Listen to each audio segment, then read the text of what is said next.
Bueno, vamos a ir reconectando lentamente. Ahí se tiene que ver el Visual Studio Code. Bien. Sí, perfecto.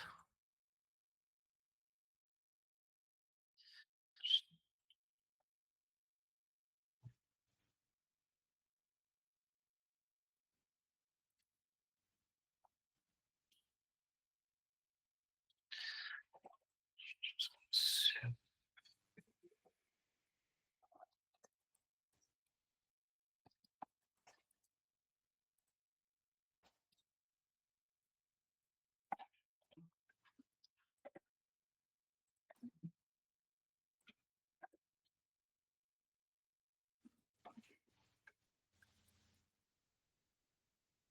Bien,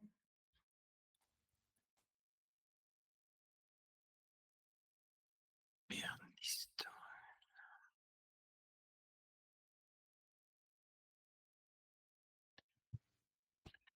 No, está ahí. Bien.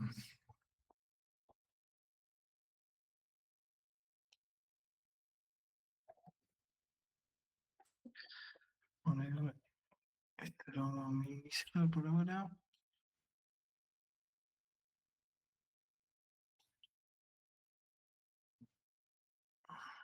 Ok. Bien, se ve bastante bien esto, ¿no? Bien, sí, sí, creo que sí.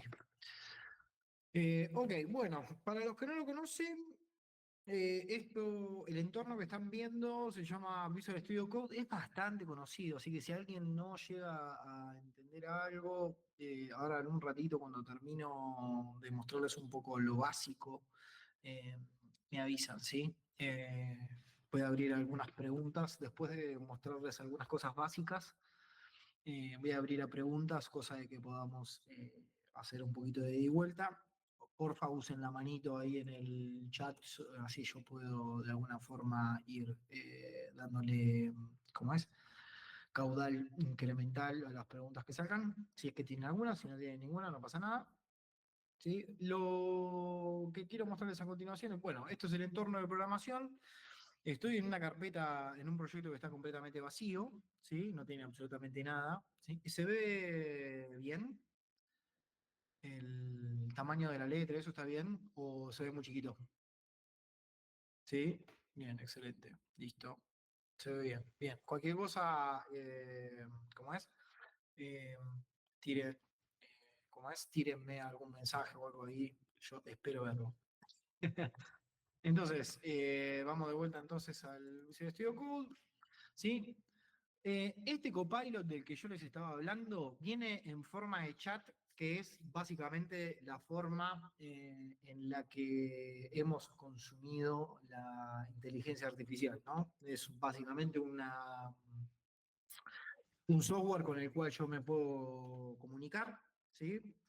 En particular, todos los copilots, yo les voy a mostrar este, pero son todos más o menos parecidos. Lo único que cambia es eh, alguna funcionalidad, por ejemplo, cuando tiene que hacer alguna recolección de datos de mi proyecto, tipo, bueno, tiene que escanear los archivos en búsqueda de fragmentos de código o estilos eh, que yo tenga en mi código, en mi codebase, ¿no? Entonces necesita como hacer un discovery o un descubrimiento de, che, bueno, ¿cómo es este proyecto? Antes de hacer un cambio, o sea, antes de sugerirme un cambio.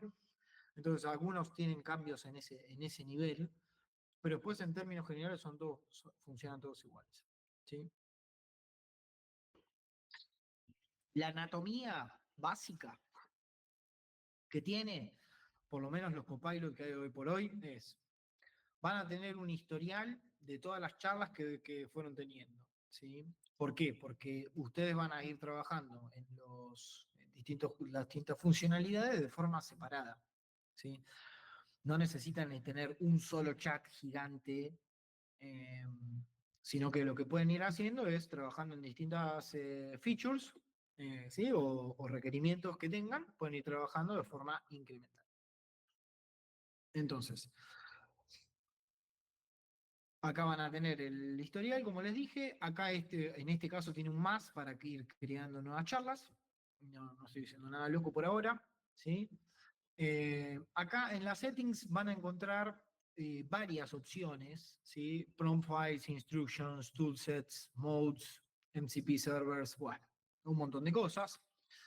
Les recomiendo que le peguen una chusmeada a este tipo de configuraciones, ¿sí? Yo lo que puedo hacer es tener ciertas preferencias que yo ya las quiero guardar, estilos de programación, automatización de tareas.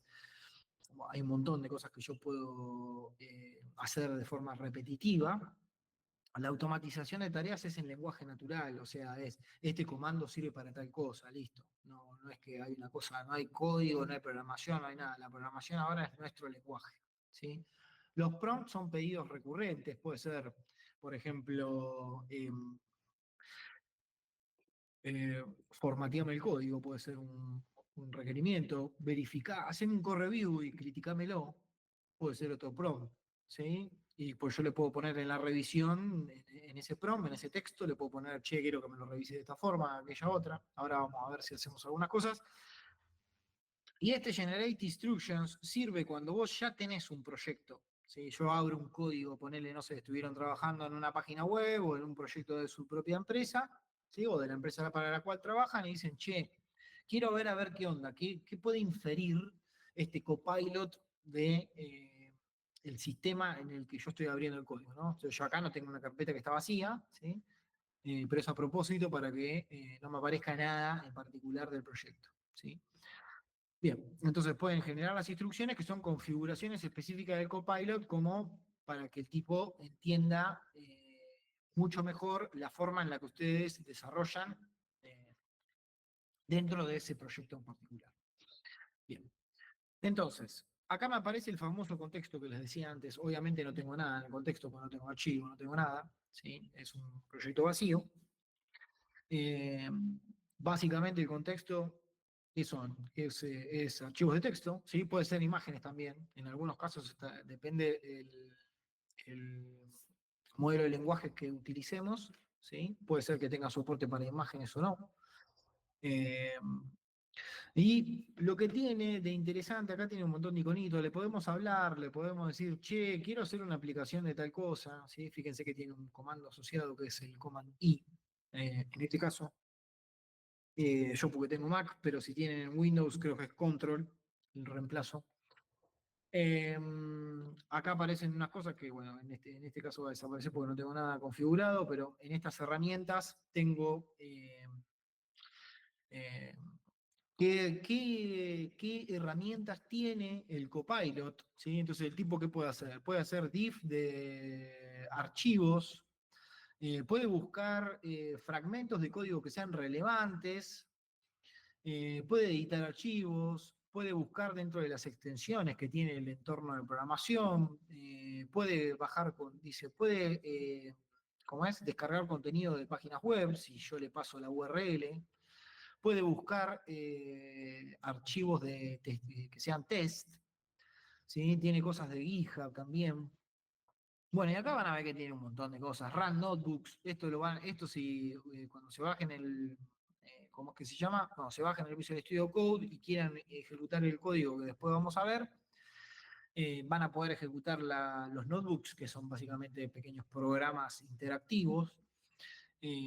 Bueno, tiene un montón de cosas, no lo voy a leer todo porque no tiene ningún sentido, esto lo pueden leer ustedes después cuando lo tengan instalado, si es que no lo leyeron. Existen unas cosas que llaman MCP servers, que es básicamente fragmentos de código que puedo agregar dinámicamente, ¿sí? Cosas externas que puedo agregar dinámicamente. Acá yo tengo algunas cosas que programé yo, ¿sí? Para hacer algunas pruebas. Eh, Bien, tengo extensiones de Python, bueno, un montón de cosas tengo acá, ¿sí? Entonces, como verán, el Copilot es un pedazo de software que está embebido dentro del entorno de programación.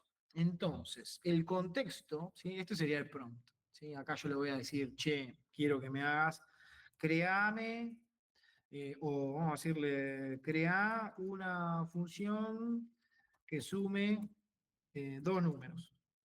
¿Sí?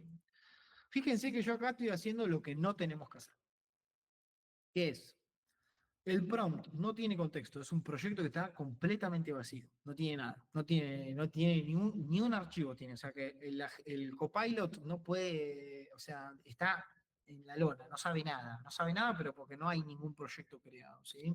Esto yo lo voy a ejecutar, pero solamente para ver qué hace, pero no es el caso más recomendado, ¿sí? ¿Qué necesito? Tener los requerimientos, tener el diseño, tener ciertas configuraciones iniciales de mi proyecto para más o menos que el tipo me pueda dar una mano. Si no, yo así pelado va a elegir un lenguaje de programación si es que decide hacer la tarea y si no me va a preguntar, ¿sí? Así que este es el prompt, que sería lo que yo quiero que haga. Después, hay varios modos de funcionamiento. En particular, van a ver que en casi todos los software hay un ask y un agent. Este DIT es más raro, ¿sí? Eh, entonces, en el modo ask, lo que yo puedo hacer es preguntarle cosas sobre el workspace, ¿sí? Le puedo decir, che, explícame. Lo que le puedo decir es @workspace. Acá tengo explain, fix, bueno, hay un montón de cosas.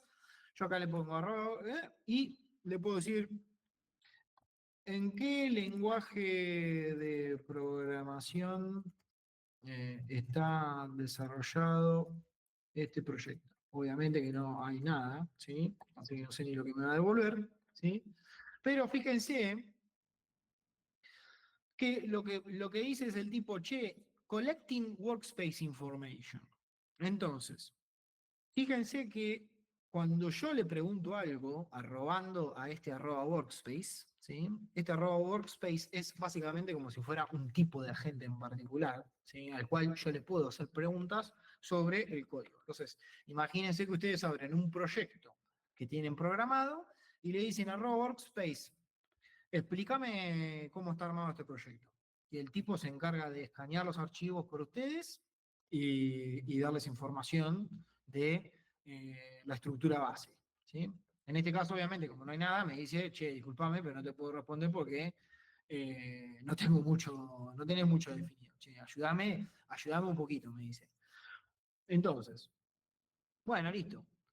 Modo agente, ¿qué es?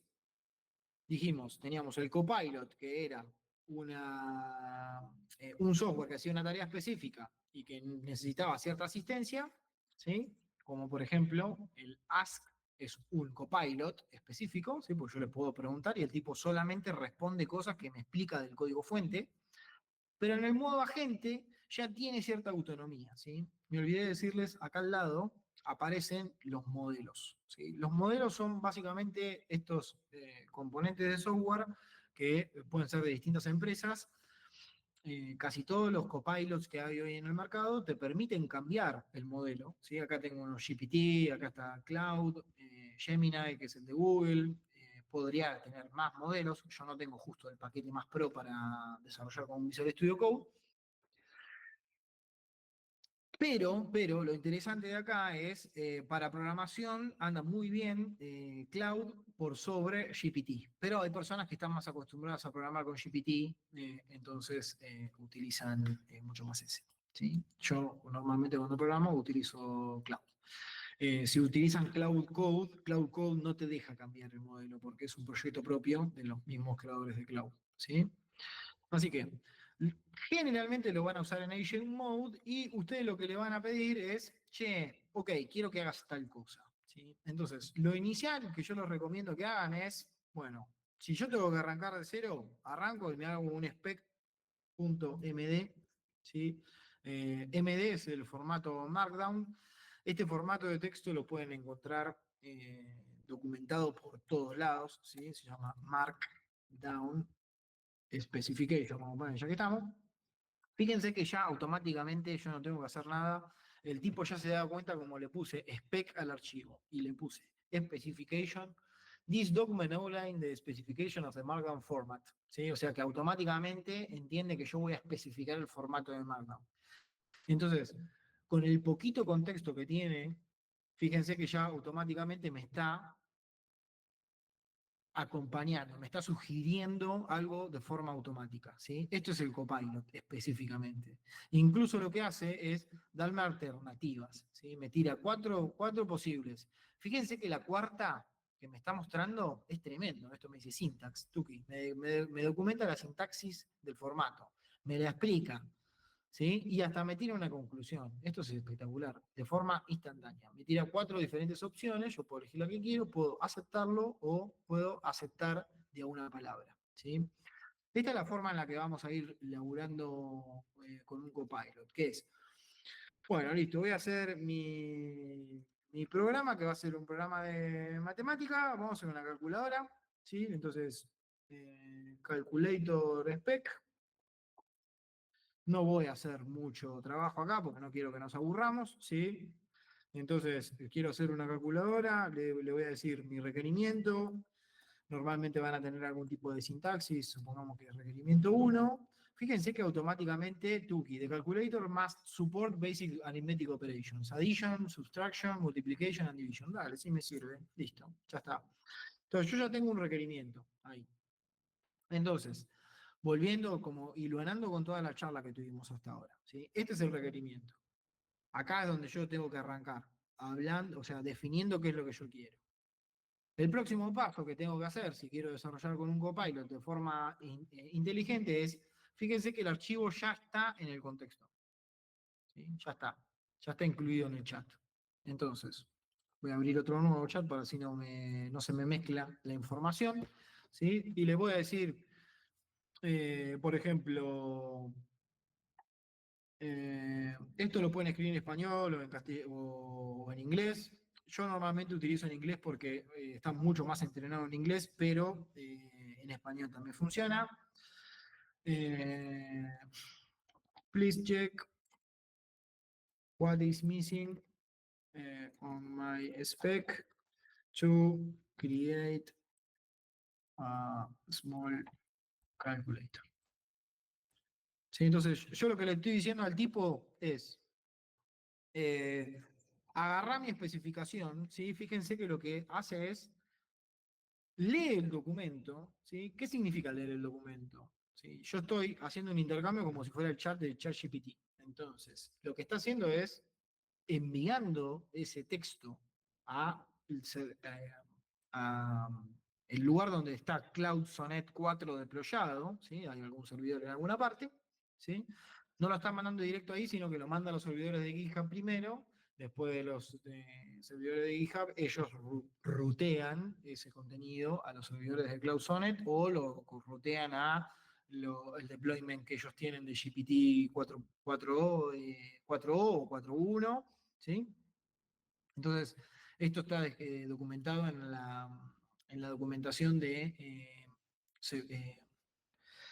Data Pipeline que les conté antes, ¿sí? Ahí está especificado qué es lo que pasa cuando yo estoy interactuando con la información, pero lo que me interesa que ustedes vean es lo siguiente.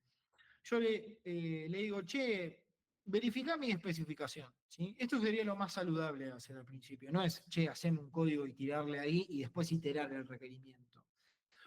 ¿Por qué? Porque no es como nosotros que podemos mover nuestra atención dentro de las distintas partes del texto, ¿sí? Y es probable hasta armar un mapa mental mucho más pro. Sino que, por ejemplo, quizás este texto que está acá no es tan relevante como este texto que está acá, ¿sí? Y ustedes me dicen, ve, pero ¿cómo? Sí, es así. Y sobre todo cuando esto se empieza a hacer cada vez más largo, ¿sí? Las cosas que ustedes escribieron al principio de la charla empiezan a perder relevancia respecto de las últimas. Entonces, es importante que nosotros tengamos una documentación, no les digo una documentación larguísima porque no tiene ningún sentido, pero sí está bueno iterar un poco lo que quiero hacer para después decirlo, bueno, listo, tomá, hacelo. Agarraste este archivo de especificación de base y haceme lo que dice la especificación, ¿sí? Pero no le van a dar un archivo que tenga 800 requerimientos, le van a dar un archivo que tenga un requerimiento, ¿sí? Entonces, la lógica sería tener una carpeta con requerimientos, una carpeta con diseños, y que cada requerimiento tenga una documentación de diseño asociado o lo que yo quiero programar, ¿sí? La funcionalidad que yo le quiero delegar al Copilot, que tenga una parte del diseño bien concreta, que es lo que yo quiero que haga. ¿Sí? No puedo darle cosas muy amplias porque se marea. ¿Sí? O va a hacer lo que pueda, pero no les va a generar lo que ustedes quieran. Entonces, fíjense que con una especificación muy, muy básica, porque si ustedes tienen que hacer un sistema y le dicen, che, quiero hacer una calculadora así pelada, pero ¿cómo querés cómo la querés? ¿Con el botón acá, con el botón allá, con el número más grande, querés que sea base 10, base 8? ¿Cómo la querés? ¿Sí? Bueno, entonces, una de las cosas que es interesante es este Copilot, en modo agente en particular, ¿sí? No es lo mismo si lo ponen en modo Ask, tiene que estar en modo agente, es capaz de alguna forma darnos una mano y decir, che, bueno, listo, basado en lo que vos tenés en la especificación, que es bastante básica, me dice, acá tenés algunas cosas que faltan, dice. User interface and interaction, como les decía al principio. Che, ¿cómo querés los botones? ¿Cómo querés que interactúe el usuario? Manejo de la entrada, manejo de errores, requerimientos funcionales, especificaciones técnicas. Che, lo querés hacer para escritorio, lo querés hacer para web, lo querés hacer para mobile. ¿En qué lenguaje de programación lo querés hacer? Che, ¿tenés algún requerimiento de performance? Bueno, me hizo un millón de preguntas. Fíjense el nivel de detalle que me está pidiendo para una calculadora. ¿Sí? Entonces, eh, ¿a dónde quiero llegar con esto? Es importante que la especificación tenga cierto nivel de detalle, porque todo esto que me está preguntando, si yo no se lo defino, lo va a asumir, lo va a inventar, ¿sí? Va a tomar decisiones solo para poder satisfacer mi pedido, ¿sí? Fíjate que lo que dice es, che, ¿te gustaría que expanda la especificación en todas estas áreas? O sea, che, ¿querés que te diga qué es o sea, las decisiones que yo tomaría? ¿Sí? Entonces te creo una especificación, sí, por favor, adelante. Listo, mandale. Entonces, ¿qué va a pasar ahora? Todas esas assumptions, ¿sí? Todas esas suposiciones que iba a hacer el copilot, me las va a escribir en un archivo de texto, ¿sí? Aunque las va a escribir acá como salida, y yo después le puedo decir, che, bueno, ya que estás actualizando el documento, ¿sí? Sí, en este caso lo hizo automáticamente, ¿sí? No lo voy a hacer programar porque programar asumo que casi todos los que están online o todos deben saber, así que no nos vamos a enroscar con esa parte. Pero lo que quiero es más o menos que se hagan un mapa mental de, che, pará. Entonces no era que yo le tenía que decir, che, haceme una función o programame este algoritmo. Lo que vos tenés que hacer es armar la especificación. El algoritmo lo programa solo después, ¿sí? Y vos lo revisás y te fijás si te gusta o no te gusta. Entonces, agregó todo lo que suponía que está bueno que te lo escriba, porque ¿qué pasa? Si yo le pido con algo muy de alto nivel, le pido, che, haceme esta calculadora y después me hace cualquier cosa, quizás me va a hacer un montón de código en ese proceso y después yo lo tengo que revisar ese código. Yo no quiero tener que revisar mucho código, la verdad.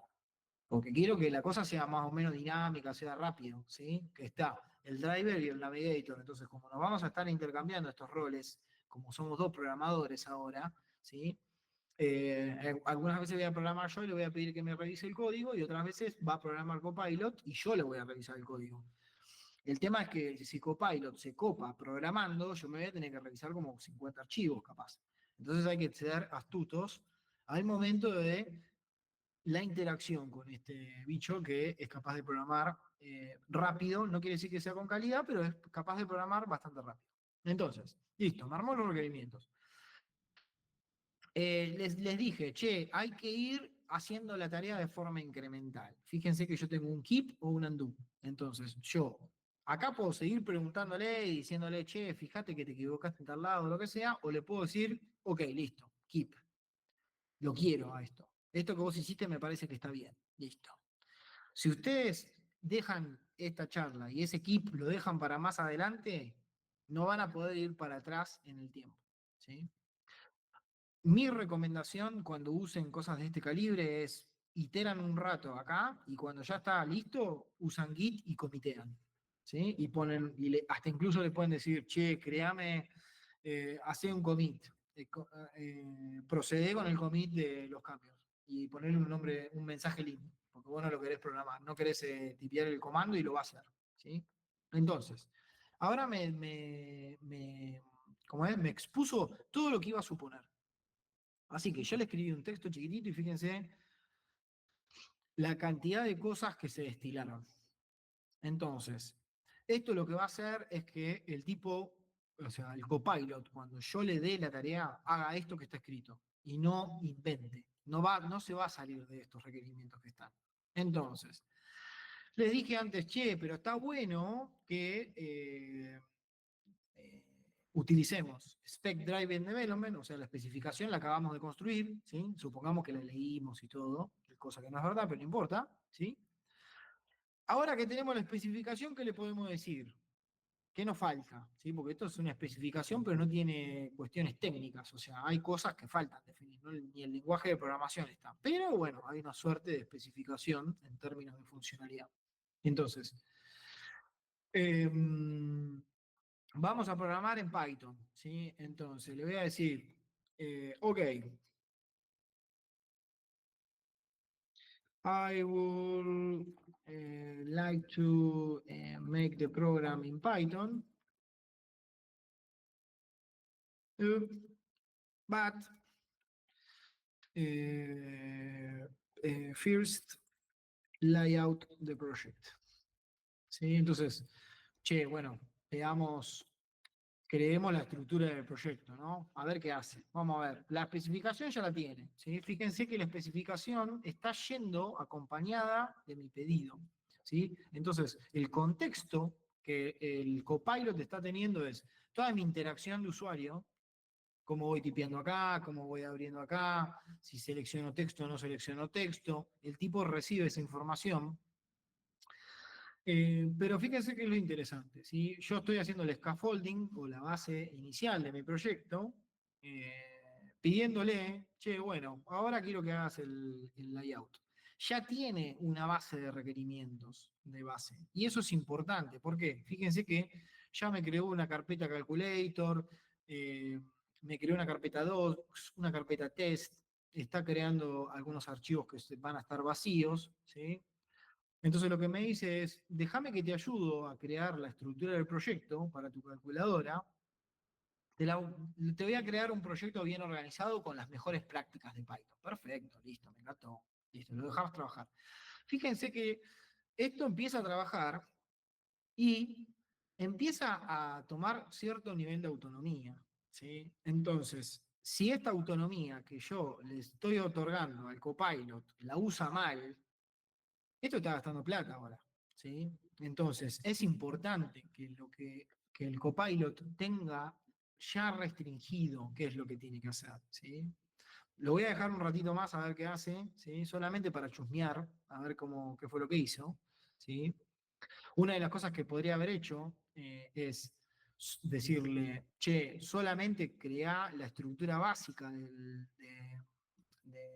¿cómo es? El layout básico del proyecto, no programes nada, y primero programame los tests que aunque no exista la funcionalidad que lo resuelve, creame los tests que fallan. Como estaba en el diagrama que les he mostrado hace un ratito, no recuerdo si esto es antiguo o no. Sí. Como les había mostrado hoy en esta parte. Vamos a que se vea. No se está viendo perfecto. ¿Sí? Ahí está. ¿Sí? Como les mostraba en esta parte. Cuando escribir una prueba que falle, hacer que pase la prueba, para hacer que pase la prueba me tiene que programar la funcionalidad y después entro en este loop.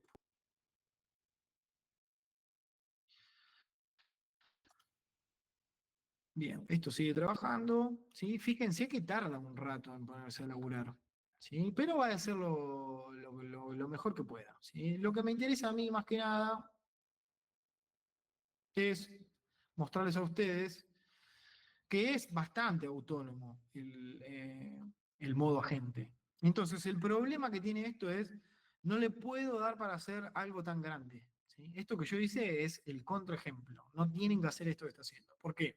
Porque miren la cantidad de cosas que voy a tener que revisar a ver si se equivocó. Y si se equivocó, tengo que ir y deshacer algún paso intermedio, por ejemplo. Y digo, ay, no, me hubiera gustado más que los test los escribas, ponerle, ay, no, me hubiera gustado que en vez de usar clases con métodos para hacer los test, ¿sí? Con el coso, me hubiera gustado que use una versión más funcional, no con clases, porque es un montón de código, ponele. O sea, yo quiero que haga una función pelada y listo, ponele. ¿Sí? Una función que verifique tal cosa. Entonces, yo esto lo voy a parar porque no quiero que siga. Sí, listo, no sigas más, ya está. Pero lo que les quería mostrar es justamente esto. Si ustedes agarran y le dan autonomía, este bicho va a intentar resolver el problema. Pero ¿qué pasa? Como mi especificación, aún así que tenía 15, 16 requerimientos, es demasiado general, ¿sí? Porque no habla de la estructura del código, no habla nada. Esto es una especificación de requerimiento y el diseño ¿dónde está? ¿Sí? Entonces, ¿qué hizo? Empezó a asumir. Entonces, es importante que cuando le den órdenes al copilot para que los asista, ¿sí?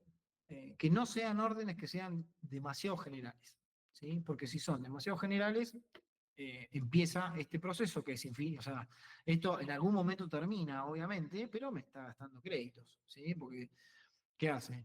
Cada creación de estas fue una acción que tuvo que ejecutar, que para ejecutar la acción tuvo que pensarla primero, ¿sí? Tuvo que decir, che, tengo que crear una carpeta que se llame SRC. Listo. Entonces, para poder definir eso, imagínense, quizás fue y volvió un par de veces. Eh, por ejemplo, para crear este archivo main, a ver qué tiene. No, no tiene nada especial esto. Eh, lo interesante es que estaba haciendo una interfaz visual y todo, o sea que capaz lo dejaba un rato y me quedaba una calculadora andando. Espectacular. Pero lo que voy es importante que le den un poquito un poquito no, que le den scope a esto, ¿sí? Entonces, para que Copilot nos pueda ayudar a trabajar de forma eficiente, los requerimientos tienen que ser bien puntuales.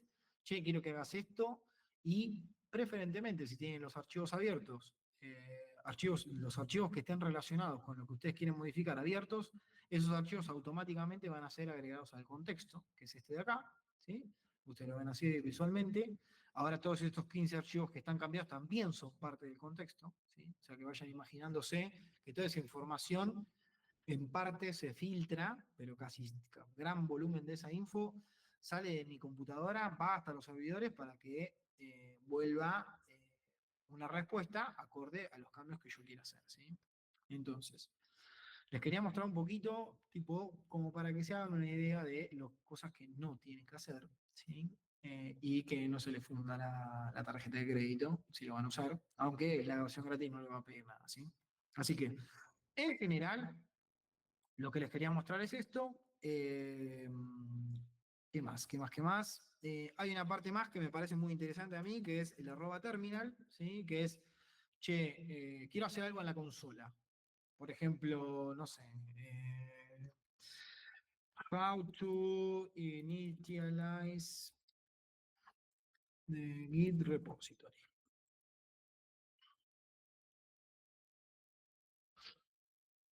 Tuki, git init. Fíjense que no te da vuelta, no te dice nada, te dice el comando, tuki. Con git init ya está. Bueno, entonces, cada vez que quieran ejecutar un comando, usan arroba terminal, ¿sí? Y es como un agente eh, o un copilot que los ayuda con comandos de la consola en particular. Entonces, ¿tiene alguna duda o algo de algún comando? How to convert a video to be compatible with most modern platforms using FFmpeg, por ejemplo. Usando, che, ¿cómo hago para convertir un audio a un formato que sea compatible con la mayor cantidad de plataformas que existen en Tuki? Acá lo tenés, te dice, tomá. Sí. Esto es fantástico, porque si ustedes quieren hacer cosas que no tiene, o sea, que no saben cómo hacerlas, pero saben lo que quieren hacer, ¿sí? O sea, yo sé lo que quiero, pero no sé cómo hacerlo, y sé que hay un programa que es de edición de video, entonces Tuki, le digo, che, Terminal, dame una mano, creame un comando que haga tal cosa, y el tipo ya me lo creó, listo, ya está. Entonces, no me tengo que poner a memorizar cómo usar Git, cómo usar un conversor de video, cómo usar no sé, cualquier herramienta. Le puedo decir, che, ¿cómo puedo correr? How can I run Python tests? Tuki, así, acá tenés y acá tenés, cortito, bien concreto, no te hace todo el discurso este que te empieza a explicar y todo, bien concreto, ¿sí? Bueno, los dejo acá en arroba, tienen GitHub, Azure, VS Code, o sea, querés saber una VS Code, how to change the visual theme.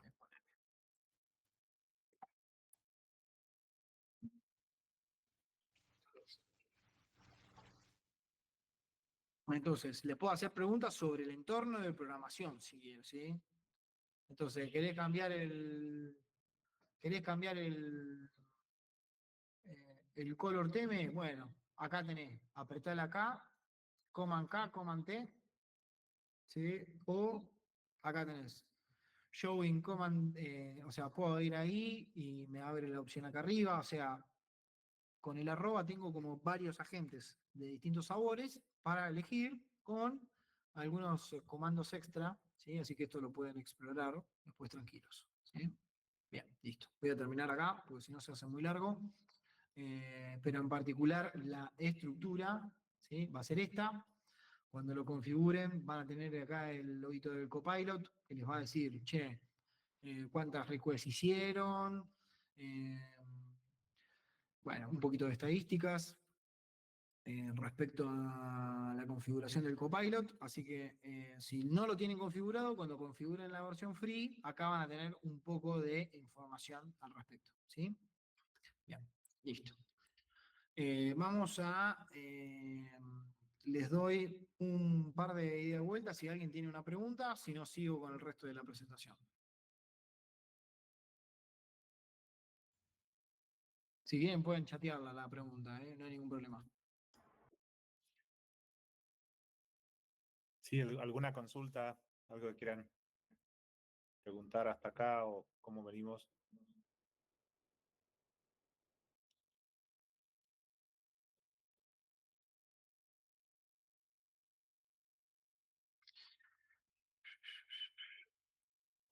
Bueno, listo, seguimos entonces, perfecto.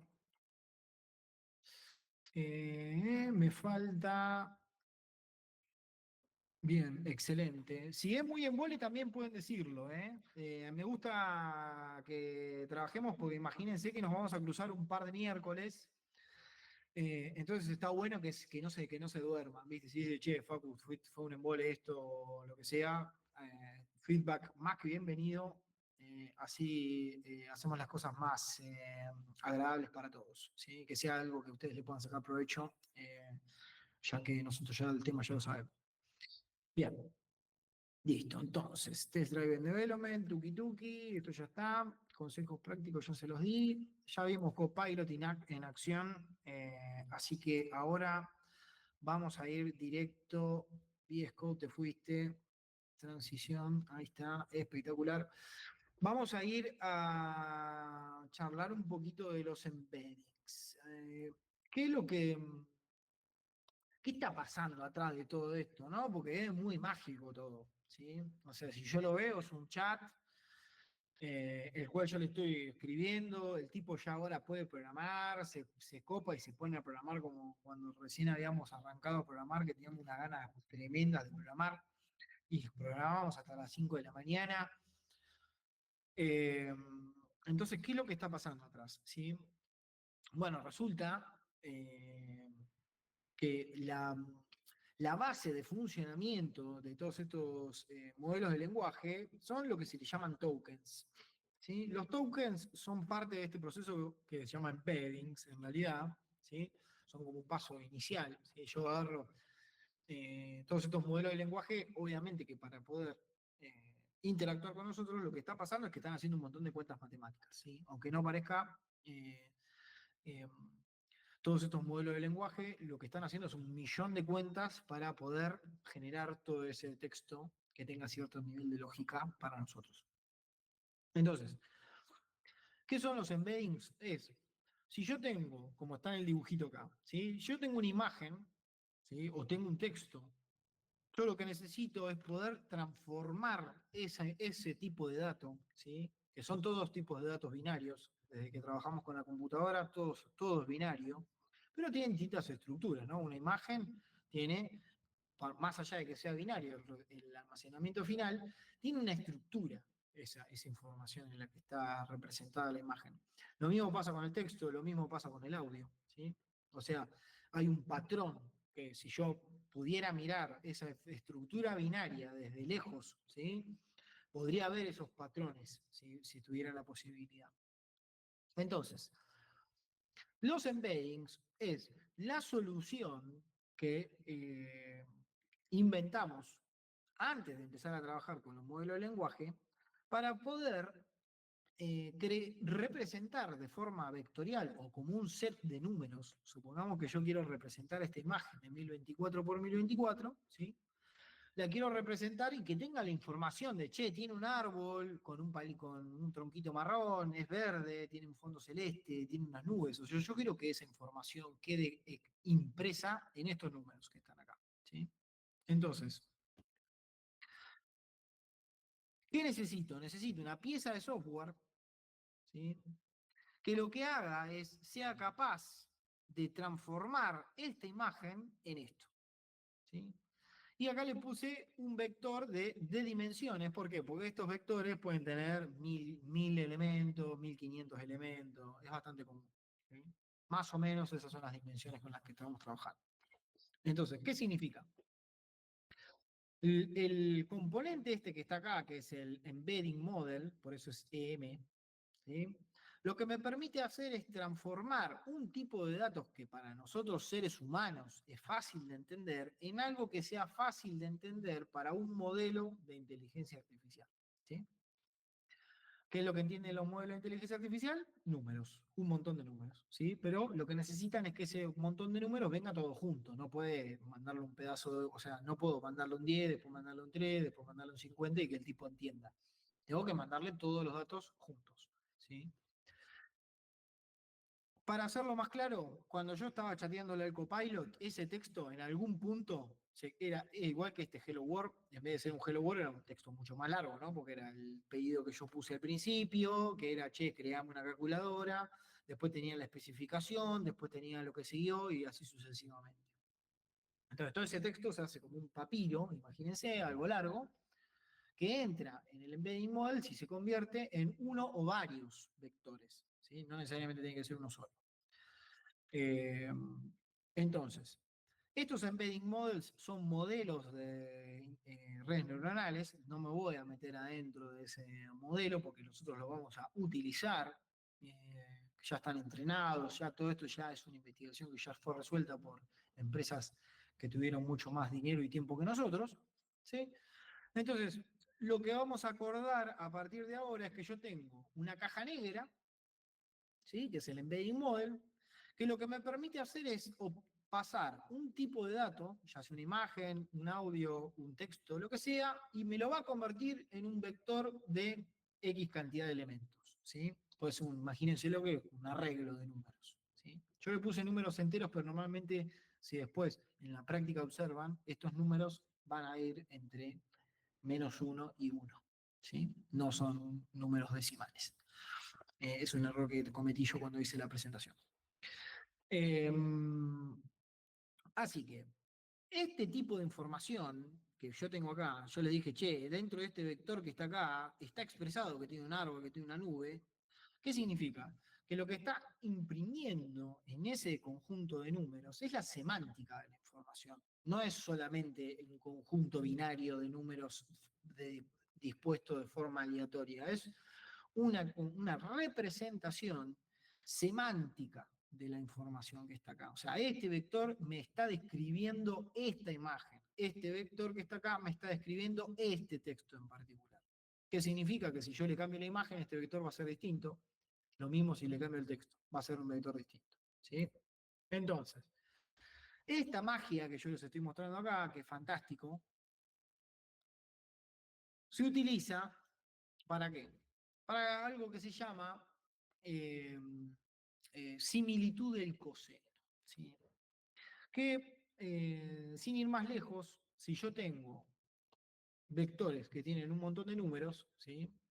Hasta 3 dimensiones sería 3 números, ¿sí? X y Z, ponele. Yo lo que puedo hacer es, en un espacio de dimensiones, ¿sí? Que no lo podemos ni imaginar, porque más de 3 se nos complica. En un espacio de dimensiones lo que puedo calcular es básicamente cuán similares son esos vectores. Y la fórmula ya está inventada, no es que estamos inventando algo nosotros, ¿sí? Pero lo interesante está en el dibujito este que está acá a la derecha, ¿sí? Si yo tengo un hola mundo y lo meto en un embedding model y me da un vector, y le pongo un hello world en ese mismo embedding model y me da otro vector, ¿esos dos vectores son iguales o no? ¿Sí? Y esto depende de varios factores, ¿sí? Yo dije, el embedding model, ¿qué hace? Me devuelve un vector que describe la relación de la información. No es, o sea, está relacionado íntimamente con esta información que yo le estoy dando de entrada, ¿sí? Entonces, hola mundo y hello world para nosotros seres humanos es lo mismo, ¿sí? Es un hola mundo en otro idioma, ¿sí? O sea que deberían ser iguales o bastante similares, ¿sí? Entonces, la fórmula matemática que se utiliza es esta fórmula divina, ¿sí?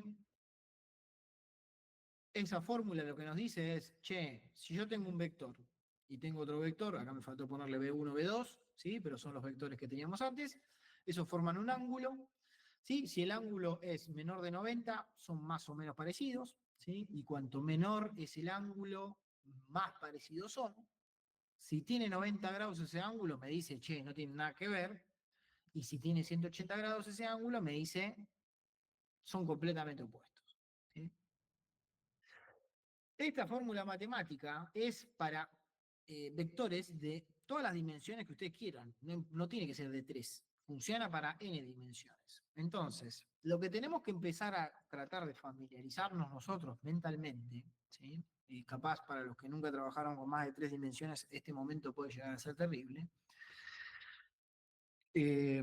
Lo que tenemos que empezar a acostumbrarnos es la información, no importa si es un audio, si es una imagen, si es un video, si es texto, no importa la naturaleza de la información. Si yo la paso a través de un embedding model, lo que me va a permitir es generar una representación vectorial que la voy a poder comparar con otras. Entonces, lo que voy a hacer es transformar cualquier tipo de información en vectores y voy a poder trabajar con esos vectores. Y eso es muy interesante porque como voy a poder trabajar con esos vectores, ahora voy a poder saber a nivel numérico si algo es parecido a otra cosa o no. Lo cual es impresionante, porque si yo puedo escribir de distintas formas la misma frase, ¿sí? Y lo puedo meter en este algoritmo, entonces voy a poder chequear si realmente son similares o no, y si yo les estoy diciendo la verdad o les estoy mintiendo, ¿sí? Entonces, en resumen, ¿sí? Los embeddings que tenemos acá son este componente que dice EM en esta transición, que me va a transformar un tipo de dato en un vector de D dimensiones o N dimensiones, ¿sí? Y que voy a tener una fórmula matemática que me va a permitir saber si esos vectores son parecidos o no tienen nada que ver, ¿sí?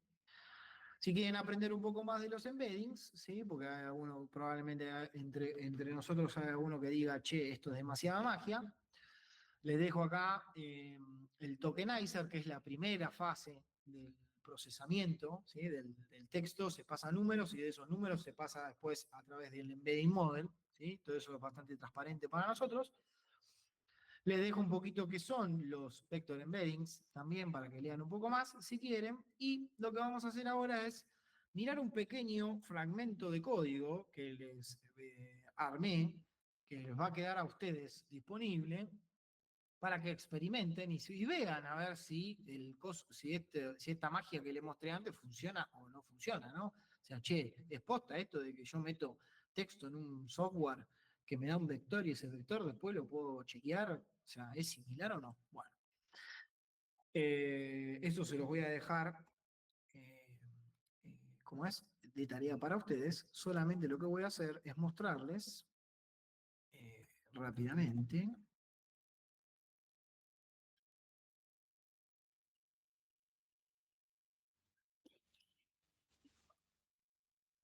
Este embeddings. Perfecto. It's 20 hours. Bien, entonces esto está mostrando, ¿qué está mostrando? Bien, yo quiero ver este. Creo que ahí era que se veía bien. Este TMP ya no lo necesitamos más.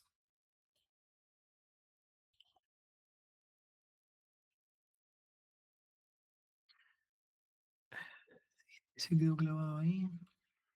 Ahí está. Bien. Excelente. Entonces, ahí entiendo que ustedes están viendo el Multilingual Embedding Test. A ver, vamos a chequear que estemos todos en la misma página. ¿Sí? Bien. Nos quedamos viendo el VS Code. Perfecto. Ah, ¿y eso no se vieron las filminas? Sí. Bien. Listo. Entonces, bien, acá estamos viendo el coso, perfecto. El ejemplito que les voy a dejar acá para que ustedes lo miren, ¿sí? Esto lo van a poder correr directamente adentro del VS Code o van a poder usar el Google Colab. Es muy sencillo porque Google Colab es directamente entrar a la URL y abrir el archivo de Python.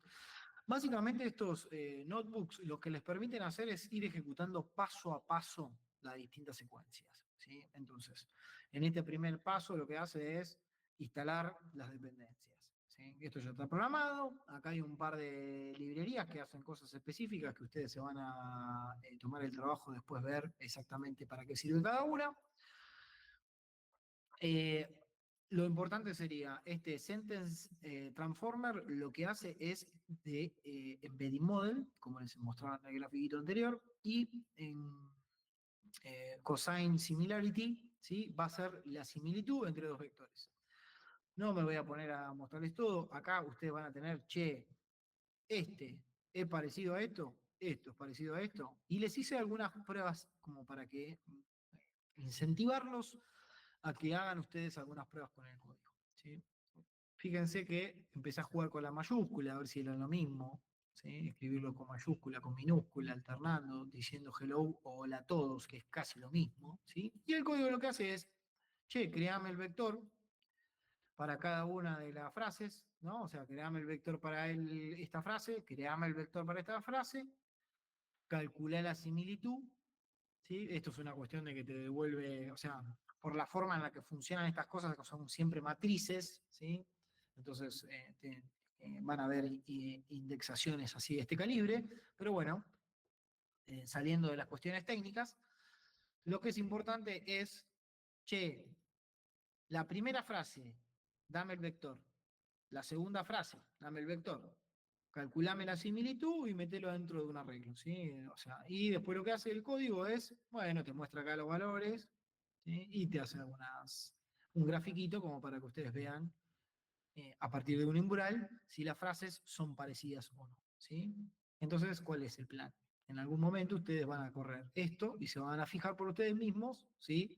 Yo agarré y les armé astutamente todo esto para que ustedes se crean en la charla o si realmente esto de los vectores funciona, ¿sí? Y no voy a invertir mucho tiempo más porque esto lo pueden ver ustedes en el código, ¿sí? Así que este código va a estar disponible para ustedes, así que no se preocupen, así pueden probarlo, ¿sí? Bien.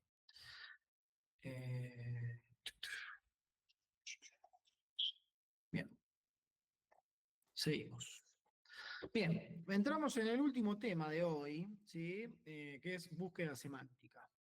Eh, Esto lo vamos a hacer bastante más rápido porque ya vimos que podemos hacer cualquier tipo de dato y convertirlo en un vector, ¿sí? Entonces, si se nos complica imaginarnos un vector que tiene muchas dimensiones, imaginémonos uno que tiene dos dimensiones, x y y ya está, ¿sí?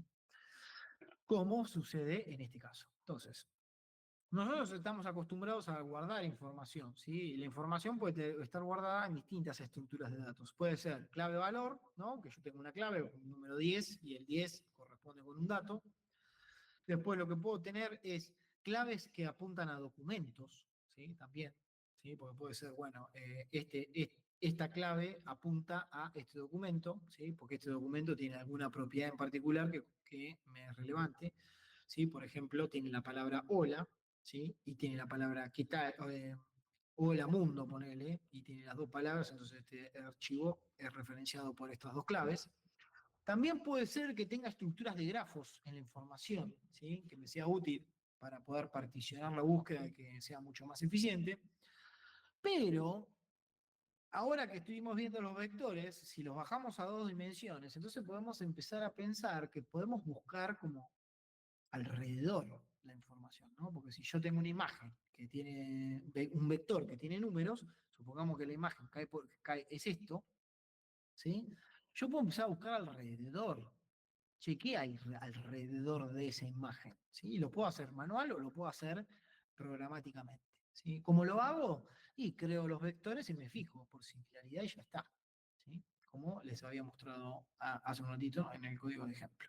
Entonces, la búsqueda semántica es como el paso siguiente. Entonces, yo tengo un modelo, como les había mostrado antes, tengo un modelo, ¿sí? Que me traduce hola mundo en un vector y hello world en un vector, ¿sí? Entonces como tengo esto así, ahora lo que puedo hacer es incluso buscar alrededor de ese vector, ¿sí? Que eso es lo que más es interesante, digamos, lo que puedo hacer. ¿Por qué? Porque me empieza a abrir una dimensión de búsqueda que no la tenía en cuenta. Esto es lo que hace Google, al fin y al cabo, ¿no? Cuando yo buscaba, che, dame una función que resuelva tal cosa. Y bueno, Google hacía todo un laburo bárbaro para poder encontrar la página que tenía esa funcionalidad o eso que estaba relacionado con lo que vos estabas buscando. ¿Sí? Entonces, estos algoritmos que yo les mostré antes, ¿sí? Los embedding models, permiten crear esto de una forma muy sencilla, porque si yo ya tengo un módulo que les mostré recién, que ustedes van a tener el código para probarlos por ustedes mismos.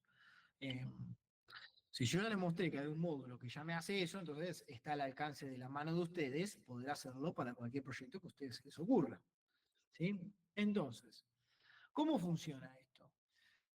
Las bases de datos vectoriales, ¿sí? Son como una base de datos común, pero la diferencia es que en vez de yo tener de entrada una consulta SQL o un texto específico, ¿sí? Como si yo estuviera buscando un texto en una página, tengo un vector y con ese vector lo que puedo hacer es una búsqueda espacial. Entonces, ¿cómo es la búsqueda espacial? Y hay un millón de algoritmos dando vueltas, pero lo que puedo hacer es eh, si lo tuviera en dos dimensiones, es cuadricular todo ese espacio vectorial XY, ¿sí? Armar una cuadrícula y buscar el vector mío donde cae. Y me traigo todos los elementos que cuelguen de ese cuadrado. ¿Sí? En el caso de tener múltiples dimensiones, es el mismo algoritmo en n dimensiones. ¿Sí? Entonces, la puerta que se me está abriendo acá es a las dimensiones se les llaman features, ¿sí? Entonces imagínense que ustedes lo que pueden hacer es tener un algoritmo que de alguna forma analiza características y en base a las características que tiene la información que yo le estoy dando de comer, ¿sí? Ya en Hello World tiene un grupo de características, el tipo lo que va a hacer en el embedding model es crearme un vector que representa las características. ¿Y las características cuáles van a ser? Y cada valor del vector. Si el vector tiene 10 dimensiones, ¿sí? Tiene 10 elementos, van a ser 10 características. Si tiene 1500 entradas el vector, van a ser 1500 características. ¿Sí? Entonces, Esas características que están haciendo, describiendo el dato de entrada. Ahora, si yo ya tengo un vector que describe el dato de entrada, entonces es muy fácil, porque ahora tengo una base de datos que puede usar el espacio vectorial, ¿sí? Si tengo un vector de vuelta XY, puede armar una cuadrícula en XY y decirme, che, este vector cae en este cuadradito, acá tenés los resultados que cuelgan de ese cuadradito. Bastante parecido a este esquema que estaba acá, ¿sí? O a este, si les resulta fácil de imaginarlo. ¿Sí? Entonces, los elementos claves de la búsqueda semántica, ¿sí? ¿Cuál es?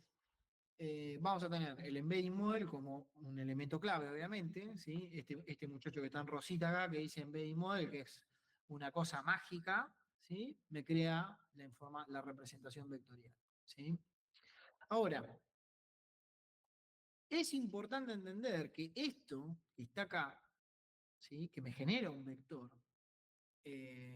es básicamente algo que tarda siempre lo mismo. No importa la cantidad de información que yo le dé, pum, el vector me lo genera en el mismo tiempo. Siempre pasa lo mismo, no importa, porque la entrada que recibe el embedding model siempre va a ser fija, va a ser un tamaño, tipo una imagen, como les puse en el ejemplo que teníamos al principio. Va a ser, el embedding model recibe una imagen de 1024 por 1024. Si tenés una imagen más chica, agrándala. ¿Sí? No te acepto cosas más chicas. ¿Sí? Esto es bastante rígido, todavía son bastante rígidos estas configuraciones. Vos me mandás una entrada de 1024 por 1024 y yo te devuelvo un vector de 5 dimensiones. Y es siempre así, siempre va a ser 5. ¿Sí? Entonces, el embedding model, como les decía antes, es la parte clave que agarra y nos permite transformar la información en un vector, ¿sí? Es como mapear cualquier información dentro de un arreglito que tenga X cantidad de números, ¿sí? Tiene mucha versatilidad esto porque, ¿por qué? Porque me permite mapear cualquier cosa, obviamente que depende del embedding model, ¿no? O sea, esto tiene todo un proceso de entrenamiento. Y la calidad de los resultados que tiene depende de la información que yo le doy de entrada. ¿Qué significa? Que yo acá pongo Hello World y el embedding model me da un vector, pero yo acá puedo poner un texto más complejo, ¿no? Claro, yo pongo Hello World, pero como un ejemplo pago. Pero imagínense que yo lo que puedo hacer es tener una base de datos creada sobre un conjunto de datos que sea mucho más complejo, ¿sí? Por ejemplo, puede ser la Wikipedia. Entonces yo cuando busco acá, quizás lo que quiero es buscar fragmentos de la Wikipedia, por ejemplo, que tengan relación con algún evento de la historia en particular, con algún concepto complejo que yo lo tenga que explicar en varios párrafos, ¿sí? Entonces, puedo de alguna manera escribir frases complejas y buscar dentro de la relación de la información cosas que estén relacionadas con eso que yo quiero saber, ¿sí? Es así de mágico esto. Entonces, ¿cómo funciona o cuáles son las aplicaciones que por ahí están en nuestras vidas, pero nosotros por ahí no le damos tanta atención? Los motores de búsqueda como Google, como les dije antes, base de conocimiento, ¿sí? Puedo tener una base de datos no sé, un sitio web puede ser una base de datos, ¿sí? Entonces yo quiero saber cosas específicas de sitios web, y lo que puedo hacer es meter todo un sitio web adentro de una base de datos, habiendo vectorizado previamente el contenido, y después puedo hacerle preguntas, básicamente, ¿no? Y ver a ver qué encuentro. Puedo hacer como un discovery, ¿no? A ver qué puede haber. Y después, en particular, lo que más me interesa, ¿sí? Sistemas RAG lo vamos a ver más adelante, así que no me voy a meter en eso. Chatbots y asistentes, ¿sí? Esto que yo les estoy mostrando acá se utiliza en un piso de Studio Code, detrás de escena, obviamente. ¿Para qué? Para buscar fragmentos de código. ¿Sí? Entonces yo tengo un fragmento de código que le digo, y busca una función que haga tal tarea. Tú, que lo meto en el embedding model, lo meto en la base de datos y después me quedo con el top 3 de fragmentos. Un ejemplo más simple es optimizar la siguiente pregunta para, ¿sí? Entonces, Supongamos que nosotros tenemos un chatbot que es un asistente de bancos y quiero cambiar el alias de mi cuenta de banco, ¿sí? Entonces, lo primero que hago es, le digo a un LLM, ¿sí? Que puede ser un copilot tranquilamente, ¿sí? Lo pueden ver como un copilot, che, optimizame la pregunta para que maximice cierta métrica o para que siga un lenguaje menos ambiguo, por ejemplo, ¿sí? Entonces, lo que puedo hacer es la pregunta del usuario, meterla adentro de, canalizarla a través de un LLM que la reescriba, de esa reescritura mandársela a un embedding model que me dé un vector y con ese vector hacer la búsqueda dentro de la base de datos, que en este caso sería las acciones que puedo hacer desde el home banking, ¿sí? Documentadas, obviamente. Entonces esto puede ser una base de datos que representa el contenido que tiene el sitio web de un banco, ¿sí? Acciones que puedo hacer. Bien. Así que, en resumen, si yo tengo una pregunta y puedo recuperar fragmentos, entonces lo que puedo hacer, ¿sí? Es, con la pregunta que tenía inicialmente, que era, ¿cómo cambio el alias de mi cuenta? Y con los fragmentos, que pueden ser las cosas que encontré en la base de datos con esta reescritura optimizada, lo que puedo hacer es generar la respuesta que quiero el usuario. Esto sería un ejemplo de chatbot bastante sencillo, ¿no? O sea, que lo que tendría que ser una fase inicial, en donde busco en una base de conocimientos la pregunta del usuario y en base a los fragmentos de conocimiento que están relacionados con su pregunta, le construyo la respuesta para aumentar la factibilidad de que la respuesta lo ayude al usuario, ¿sí? Esto se puede medir encima con los de, les van a aparecer deditos para arriba cuando usen ChatGPT, por ejemplo. Bueno, lo que está haciendo ChatGPT es midiendo si la respuesta que te dio es válida o no para reentrenar el sistema en el futuro, ¿sí? Bien. Vamos a ir al último ejemplo y ya estamos finalizando el día de la fecha, ¿sí? Disculpen que esta última parte se las pasé más rápido, pero prefiero que experimenten un poco con el código para que les sea más claro, ¿sí? Entonces, vamos al ejemplo de código. Van a tener transition. Ahí está.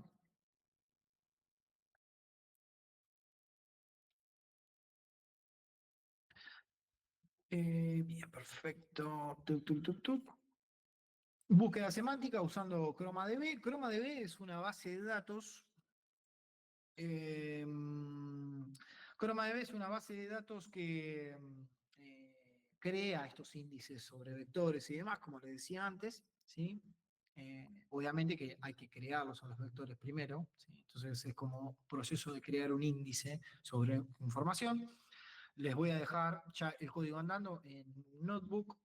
De vuelta súper simple, le van a dar play y van a ir ejecutando los pasos y van a poder ir modificando el código, haciendo lo que ustedes quieran, ¿sí? Esto va a llevar un tiempito. Van a necesitar una clave de OpenAI porque esto internamente va a usar la API de OpenAI para crear los embeddings, porque el embedding model que estamos usando es el de OpenAI. Esto después nosotros le vamos a facilitar una clave seguramente, y si no, después veremos cómo lo resolvemos, ¿sí? Pero básicamente lo que hacemos en todo este código es,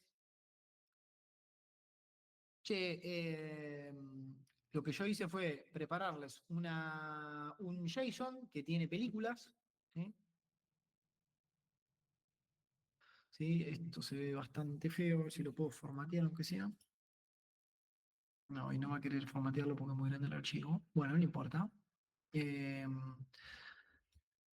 el título, la fecha de release, el género de la película, que es horror, misterio, thriller en este caso, en qué idioma está la película original, cuántos votos recibió, un pequeño overview.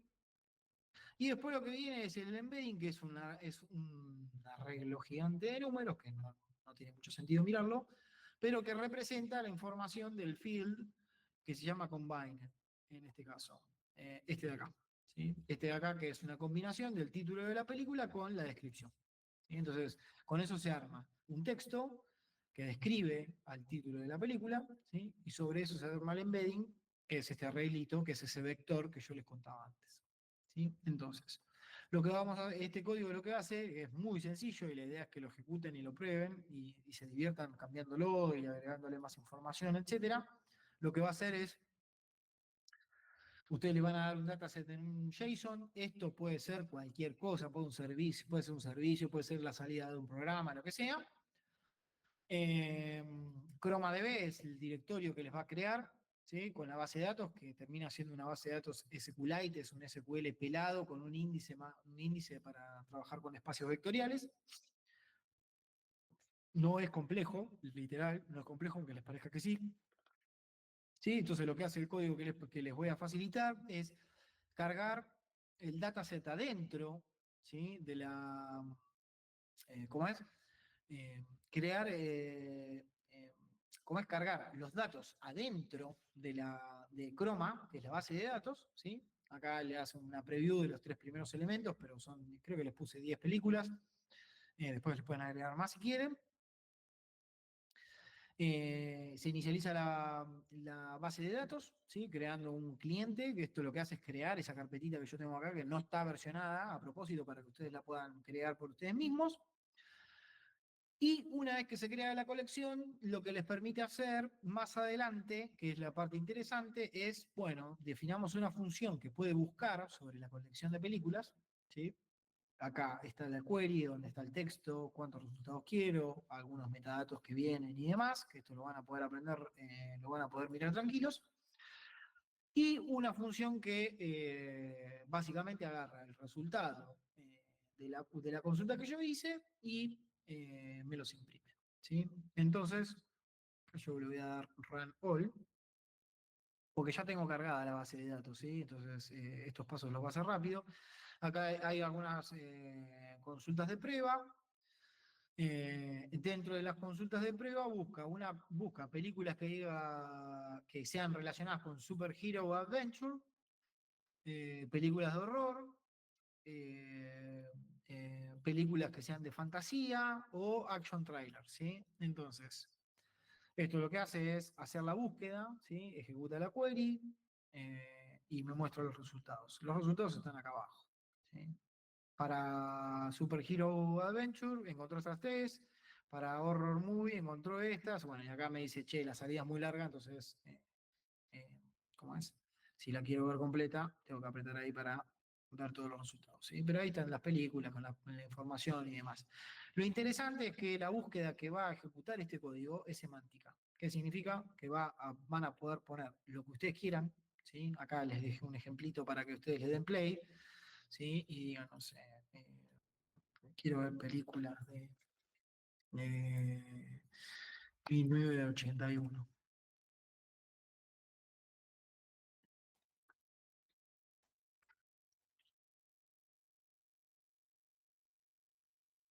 Che, y me dice, bueno, me tiró acá Ant. Obviamente que le tiré una búsqueda de prueba. Para la base de datos que tengo yo, que no tiene ninguna película de 1981, tendría que haber tirado una búsqueda mejor, ¿sí? Y me muestra los resultados. Acá ustedes van a poder explorar, dado que es un dataset muy chiquito, ¿sí? No, obviamente que la query siempre va a retornar algo. Eh, Tiene el máximo de resultados de 5, pero tiene 10 elementos la base, ¿sí? Pueden explorar poniéndole queries que puedan no existir para ver qué es lo que hace el algoritmo o cómo calcular las similitudes. O sea, por qué me devuelve lo que me devuelve, ¿sí? Bien. Y acá tiene o sea, les dejo una funcionalidad adicional, ¿sí? Que les imprime algunos detalles más de la búsqueda, ¿sí? ¿Qué más? Bueno, esto está bien, listo. Y si quieren pueden hacer de vuelta algunas búsquedas de películas y que les imprima un análisis o un poco más de información, con algunas estadísticas también acerca de las películas. ¿Sí? Esto prefiero que lo miren porque no tiene mucho sentido que yo se los explique paso a paso porque van a tener el código para verlo, ¿sí? pero son todas funciones simples que van a poder utilizar para buscar en una base de datos semántica. ¿Sí? Y listo. Eso es más o menos todo. ¿Sí? Bueno. Esta última parte de la búsqueda semántica no, ¿cómo es? Eh, Prefiero de nuevo, como les expliqué la parte de vectores, que las prueben, porque esto les va a permitir, este entorno les va a permitir ir funcionalidad por funcionalidad, modificando el código. Pueden usar Copilot, ¿sí? Para cambiar el código, entonces van a poder probar Copilot, van a poder probar los notebooks, que sé que para algunos va a ser un entorno nuevo de trabajo. Y con eso voy a tener feedback de ustedes seguramente con preguntas y cosas por el estilo. Pero ya habiendo probado un poquito de qué se trata esto de las búsquedas, la vectorización de la información y las búsquedas de esos vectores. ¿Sí? Bien. Les voy a dejar acá algunas sugerencias. Prueben los entornos, prueben la similitud del coseno, busquen mecanismos de re-ranking, que también es interesante. O sea, cómo puedo hacer, dado una búsqueda semántica, para reordenar los resultados, para mejorar em, ¿cómo es? Para mejorar el resultado, que el resultado sea lo más asociado posible a lo que el usuario me está preguntando, porque hay veces que los resultados, lógicamente, como yo no estoy tuneando nada, estoy tirando código y estoy haciendo lo que funcione, no es perfecto, no es a prueba de balas. Entonces la idea es empezar a encontrar cuáles son estos mecanismos que reorganizan los resultados para maximizar la similitud entre los resultados de la búsqueda semántica y la consulta que yo le hice al sistema. ¿Sí? Bueno, eso es todo. Después les voy a pasar las filminas para que tengan los links y demás. Y van a tener el código también para probar, para divertirse y poder hacer modificaciones y cosas por el estilo. Bueno, eso es todo. Si tienen alguna pregunta en particular, los escucho. Si no, les paso toda la info y nos vemos el miércoles que viene, que probablemente les vamos a pasar algún mecanismo para que puedan hacer preguntas. ¿Sí? Para dos preguntitas de clarificación, Facu, ahí. Una es, ¿les pasaste la URL del GitHub? No, les voy a pasar en las filminas, está todo. Ahí está. ¿Y la key de OpenAI? Y la key de OpenAI se las vamos a facilitar seguramente también con el mismo mail o el mismo mensaje. Ah, ok. Se lo pasamos todo por ahí. Bien. Yo digo para que tengan todo el material. Sí. Calculo que mañana ya les enviamos todo para que puedan empezar a utilizarlo. De todas maneras, si quieren ir chusmeando el código, yo lo que puedo, sí, vía mail la vamos a pasar. Calculo que deben estar los mails de todos ustedes en alguna parte, porque si no nos hubieran enterado. En el evento deben estar. Así que lo que puedo hacer de última es mandarlo como mensaje del evento para que les llegue a todos y listo.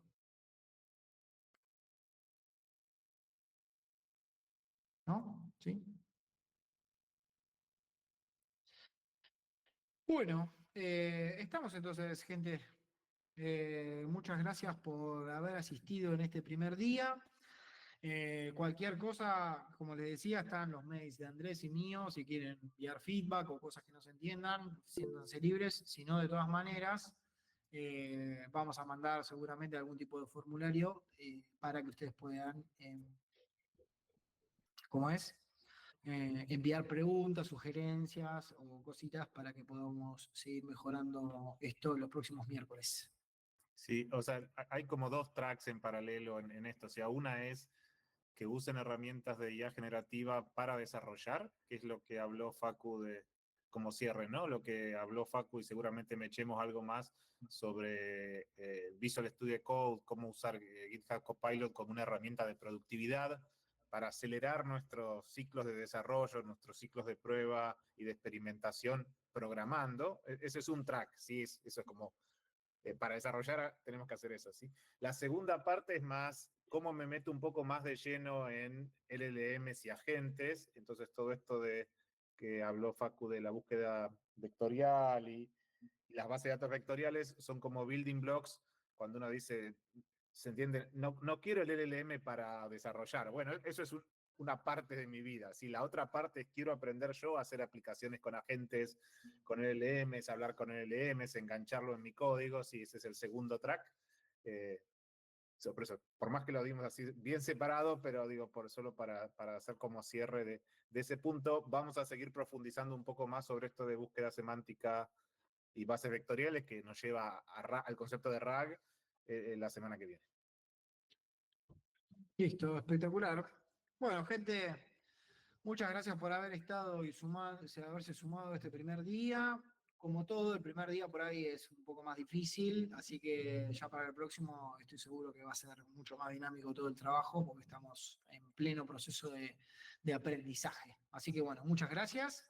Sí, Y también otro punto, digo que esto, más allá de todo lo que dijo Facus, solo se aprende realmente cuando uno mete mano, ¿sí? Esto es literal, creo, a veces la semana es corta, se nos escapa, digo, pero si pueden meter mano, mirar algo, tocar algo, investigar algo, todo eso les va a servir, bueno, todos los que estamos acá en esto, Facu, yo hemos aprendido así metiendo mano porque, bueno, todo esto es relativamente nuevo, tendrá 2 años o menos, ¿sí? La única forma es de contrastar la teoría, lo que dicen los tutoriales o los blogs, con meter mano y ver si me da lo mismo, ¿sí? Si efectivamente cuando busco una peli me sale una parecida o no, ¿por qué? ¿Sí?